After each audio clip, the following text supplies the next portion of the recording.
नमस्कार, जनवार्तामध्ये आपल्या सर्वांचं स्वागत। सर्वात प्रथम पाहूया ठळक बातम्या।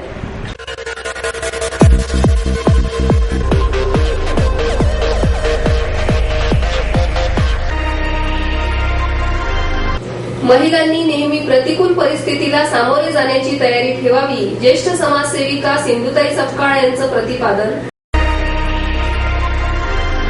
राष्ट्रवादी काँग्रेसचे अध्यक्ष शरद पवार यांच्या वाढदिवसानिमित्त महाराष्ट्र सायकलिंग असोसिएशन आणि बारामती मित्रमंडळ यांच्या वतीने सायकल स्पर्धेचे आयोजन।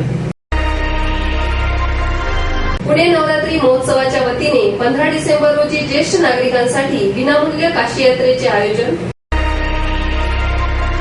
शेतकऱ्यांच्या विविध मागण्यांसाठी महाराष्ट्र नवनिर्माण सेनेच्या वतीने जिल्हाधिकारी कार्यालयावर भव्य मोर्चा। विद्यार्थ्यांवर होणाऱ्या मारहाणीवर बंदी घालणारा कायदा करावा, अभय अभियानाची मागणी। महिलांनी नेहमी प्रतिकूल परिस्थितीला सामोरे जाण्याची तयारी ठेवावी, असे प्रतिपादन ज्येष्ठ समाजसेविका सिंधुताई सपकाळ यांनी केले। केंद्रीय कृषी मंत्री शरद पवार यांच्या वाढदिवसानिमित्त सौ शर्मिला पवार यांच्या हस्ते ज्येष्ठ समाजसेविका सिंधुताई सपकाळ यांना जीवनगौरव पुरस्कार प्रदान करण्यात आला। 11,000 रुपये रोख आणि सन्मानचिन्ह असे पुरस्काराचे स्वरूप होते। राष्ट्रवादी युवक आणि विद्यार्थी काँग्रेसच्या वतीने या कार्यक्रमाचे आयोजन करण्यात आले। यावेळी आमदार अनिल भोसले, म्हाडाचे अध्यक्ष अंकुश काकडे उपस्थित होते। यावेळी बोलताना सिंधुताई म्हणाल्या, समाजामध्ये पुरुषांच्या तुलनेत महिलांना अधिक कष्ट करावे लागतात। मुलांचा सांभाळ करताना स्त्री स्वतःची सुखे दुःखे विसरून जाते, मात्र संसार चालविताना महिलांनी नेहमी प्रतिकूल परिस्थितीला सामोरे जाण्याची तयारी ठेवावी, असेही त्या म्हणाल्या। पुढे पवार म्हणाल्या, सिंधुताईंनी अनाथ मुलांसाठी केलेले कार्य आदर्श आहे। त्यांनी प्रतिकूल परिस्थितीवर मात करून हे कार्य केले आहे। असे व्यक्तिमत्व आपल्यामध्ये घडवण्यासाठी प्रत्येकाने प्रयत्न करावा। यावेळी रंगकलाकारांचे हा सांस्कृतिक कार्यक्रम सादर करण्यात आला। राष्ट्रवादी काँग्रेसचे अध्यक्ष शरद पवार यांच्या वाढदिवसानिमित्त महाराष्ट्र सायकलिंग असोसिएशन आणि बारामती मित्रमंडळ यांच्या वतीने मुंबई पुणे सायकल स्पर्धेचे आयोजन करण्यात आले होते। राष्ट्रवादी काँग्रेसचे अध्यक्ष शरद पवार यांच्या 70व्या वाढदिवसानिमित्त आयोजित करण्यात आलेली मुंबई पुणे ही 155 किलोमीटरची राष्ट्रीय सायकल शर्यत सेंट्रल रेल्वेच्या हरप्रीत सिंग याने 3 तास 43 मिनिटे अशा विक्रमी वेळेत जिंकली। तर घाटाचा राजा हा मानाचा किताब कर्नाटकच्या साबू गणिगर याला मिळाला। हरप्रीतला 61,000 रुपयांचे तर साबूला 21,000 रुपयांचे पारितोषिक देऊन गौरविण्यात आले। महाराष्ट्र सायकलिंग असोसिएशन व बारामती मित्रमंडळ यांच्या वतीने गेले 49 वर्षापासून ही शर्यत घेण्यात येते। यंदाच्या शर्यतीचे वैशिष्ट्य म्हणजे स्पर्धेच्या इतिहासातील सर्वाधिक म्हणजे 206 सायकलपटूंनी यात भाग घेतला। ही स्पर्धा मुंबईतील गेटवे ऑफ इंडिया येथून सकाळी 7:35 मिनिटांनी सुरू करण्यात आली। या स्पर्धेचा पारितोषिक वितरण समारंभ उपमुख्यमंत्री अजित पवार यांच्या हस्ते झाला। यावेळी पुण्याचे महापौर मोहनसिंग राजपाल, बारामती मित्रमंडळाच्या अध्यक्षा शर्मिला पवार, पिंपरी चिंचवडचे महापौर योगेश बहल, म्हाडाचे पुणे विभागाचे अध्यक्ष अंकुश काकडे, महाराष्ट्र सायकलिंग असोसिएशनचे अध्यक्ष आझम पानसरे, राष्ट्रवादी शहराध्यक्षा वंदना चव्हाण आदी मान्यवरांबरोबर कबड्डीपटू दीपिका जोसेफ व नितीन घुले, नेमबाज तेजस्विनी सावंत हे आंतरराष्ट्रीय खेळाडूही उपस्थित होते।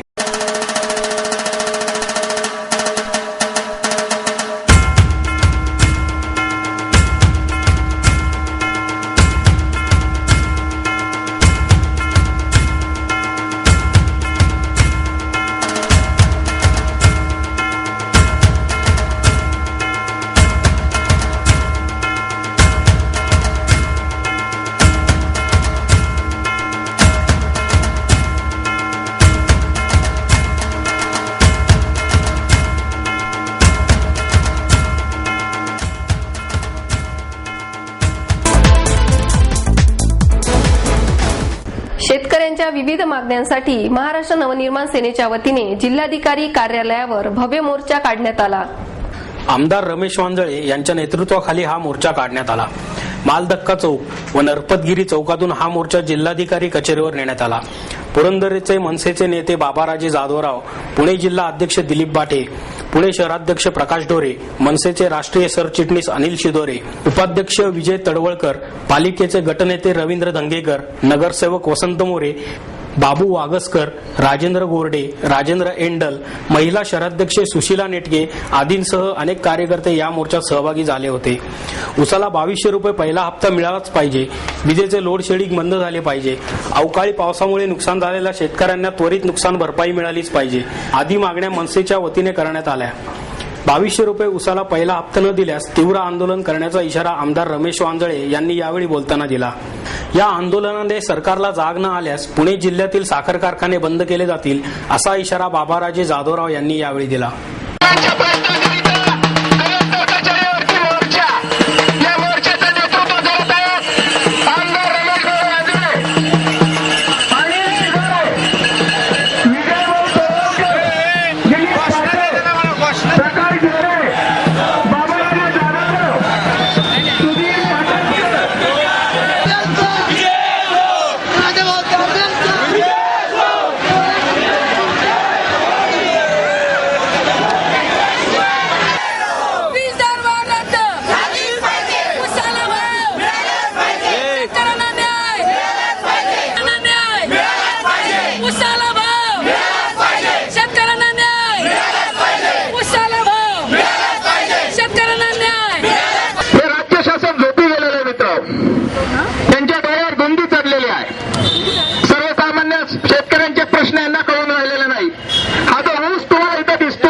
हा गुरांना घालण्याची वेळ आलेली आहे या राज्यामध्ये आणि जिल्ह्यामध्ये. मित्र, कष्टाने गामाने आणि श्रमाने उगवलेल्या उसाला आज बाजारभाव मिळत नाहीये. संपूर्ण राज्यामध्ये माझा शेतकरी बांधव आत्महत्या करतोय आणि त्याच्याकरता आवाज उठवण्याकरता आमच्या रमेश वांजळेंनी सांगितलंय उसाला 2200 रुपये, बरोबर ना? 2200 रुपये पहिला हप्ता शासनाने जाहीर केलाच पाहिजे. आपण नांगरी आज आणलेली इथं बरोबर, आणि नांगरीला फाळ असतो आणि आता फाळ आपल्याला सरकारला लावायचा उलथवण्यासाठी.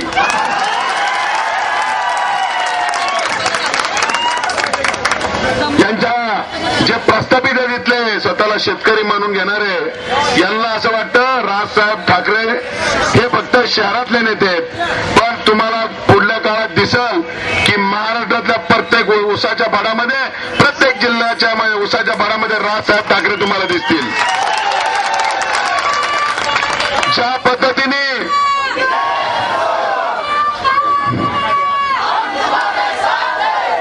पद्धतीने कोल्हापूर, सांगली आणि सातारा इथं 2200 रुपये रेट दिला, तोच रेट पुणे जिल्ह्यातल्या शेतकऱ्यांना दिला नाही तर महाराष्ट्र माणसांना याच्यापेक्षा उग्र आंदोलन केल्याशिवाय राहणार नाही. जीए आणि त्यांचे अद्भुत लेखन म्हणजे मराठी साहित्य विश्वातील स्वयंभू बेटच आहे, अशी भावना ज्येष्ठ साहित्यिक प्राध्यापिका विजया राज्याध्यक्ष यांनी व्यक्त केली. आशय सांस्कृतिक, जीए कुटुंबीय आणि स्किन सिटी तर्फे आयोजित प्रिय जीए महोत्सवात लेखिका मोनिका गजेंद्र गडकर यांना विजया राजाध्यक्ष यांच्या हस्ते प्रिय जीए कथाकार पुरस्कार प्रदान करण्यात आला. जीए कुलकर्णी यांच्या भगिनी नंदा पैठणकर, आशय सांस्कृतिकचे वीरेंद्र चित्राव, सुप्रिया चित्राव, स्किन सिटीचे संचालक डॉक्टर नितीन ढेपे, योगिता ढेपे यावेळी उपस्थित होते. जीए कुलकर्णी अनुवादित स्वातंत्र्य आले घरा या पुस्तकाचे यावेळी प्रकाशन करण्यात आले. विजया राजाध्यक्ष म्हणाल्या, जीए आपल्या कथांमधून स्थानिक प्रश्न जरी मांडत असले तरी त्यातील प्रत्येक पात्रांच्या भावनांना कायम वैश्विक आशय होता. म्हणूनच जागतिक साहित्यामध्ये गणना व्हावी इतके त्यांचे लेखन समृद्ध होते. मोनिका गजेंद्र गडकर म्हणाल्या, आजही साहित्य क्षेत्रात कथा या साहित्य प्रकाराकडे चुकीच्या दृष्टिकोनातून पाहिले जाते. कथा आणि कादंबरी लिहिणे म्हणजेच साहित्य निर्मिती करणे या गैरसमजामुळे जीएनचे लेखन काहीसे दुर्लक्षित राहिले. पुरस्कार समारंभानंतर मला भावलेली जीए या कार्यक्रमात ज्येष्ठ प्रकाशक आप्पा परचुरे, चंद्रकांत परचुरे, चित्रपट दिग्दर्शक उमेश कुलकर्णी, अभिनेता गिरीश कुलकर्णी यांनी जीएनच्या साहित्यविषयक विचार व्यक्त केले.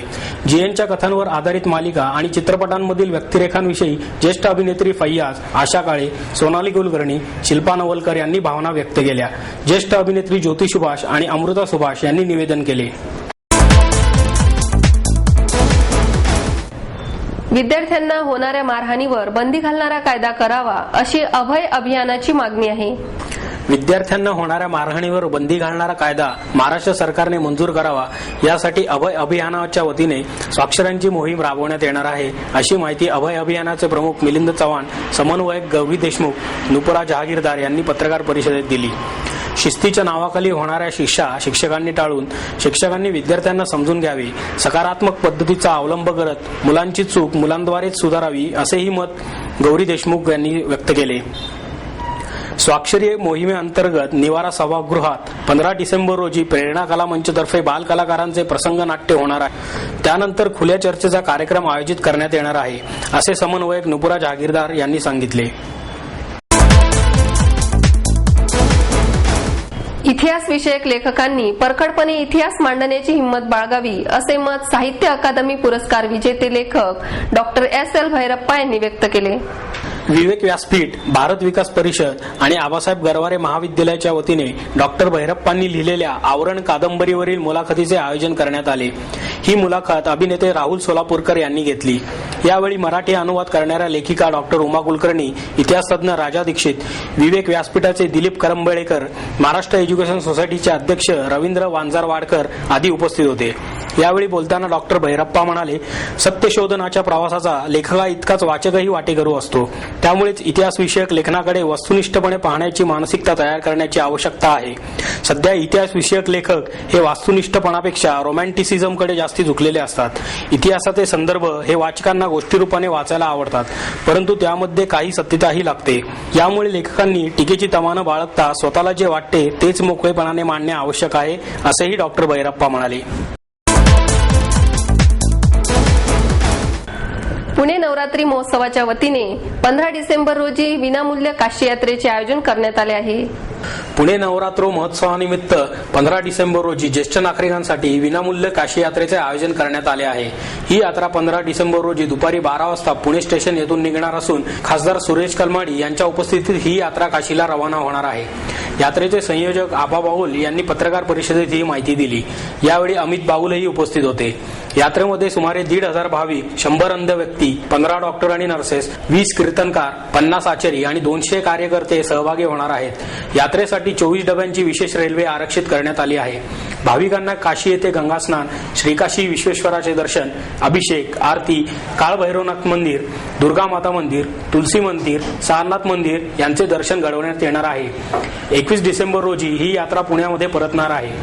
सालाबाद प्रमाणे यंदाही आमची 15 डिसेंबरला 11वी काशी यात्रा बुधवार दिनांक 15 डिसेंबर सकाळी 12:30 वाजता पुणे रेल्वे स्टेशन येतं स्वतंत्र रेल्वे घेऊन आम्ही यात्रा स्पेशल ट्रेन घेऊन निघणार आहोत. यावर्षी आमच्याकडे जवळजवळ 1,500च्या पुढे लोक असणार आहेत, 100 त्यात अंध असणार आहेत. ही 21 तारखेला काशी यात्रा आमची परत येणार आहे पुण्यात. दरवर्षी आम्ही ही यात्रा आईवडिलांची सेवा, ईश्वर सेवा या निमित्ताने आम्ही ही काशी यात्रा करत असतो आणि त्याच भावना घेऊन पुणे नवरात्र महोत्सवाने 11व्या वर्षापर्यंत वाटचाल केलेली आहे. आमच्याबरोबर ह्याच्यात 200 कार्यकर्ते असतात, आमच्याबरोबर 15 डॉक्टर्सची टीम असते, 50 आचार्य असतात, वाढपी असतात, स्वयंसेवक असतात. अशी ही यात्रा आम्ही घेऊन पहिल्या दिवशी आम्ही गंगेच्या काठी जाऊन गंगा स्नान करून काशी विश्वेश्वराचं दर्शन घेतो आणि संध्याकाळी आम्ही गंगेच्या काठी, जिथं आत्ताच बॉम्बस्फोट झाला त्या दशमेश घाटावर आमची महाआरती असते आणि आम्ही गंगेत दिवे, सगळ्यांचे दिवे सोडतो आणि तिथं भजन होऊन तो दिवस समाप्त होतो. दुसऱ्या दिवशी आम्ही सकाळीच उठून आम्ही त्याला इलाहाबादला प्रयाग इथे आमचं प्रस्थान होतं. प्रयागला आम्ही तिन्ही नद्यांचा संगम तिथे सगळ्या लोकांना घेऊन जातो आणि तिथून येताना आम्ही सीतामढी, जे बिहारमध्ये आहे, जिथे सीतेने धरणीत गेली असं म्हणलं जातं, त्या सीतामढीला जातो. तिथून आम्ही विंध्याचल म्हणून एक देवीचं मोठं मंदिर आहे, ते विंध्याचलला जातो आणि रात्री परत आम्ही मुक्कामाच्या ठिकाणी येतो. तिसऱ्या दिवशी आम्ही सगळे लोकल दर्शन घेतो. मग त्यामध्ये आमच्या तिथल्या तुलसी मानस मंदिर असेल, संकटमोचन मारुती असेल, बिर्ला मंदिर असेल, अशा सगळ्या मंदिराचं दर्शन घेतो. ही 7 दिवस आमची काशी यात्रा असते. ही सगळी विनामूल्य असते. यांना सगळ्या राहण्याची, जेवणाची, खाण्याची सगळी सोय आम्ही केलेली असते.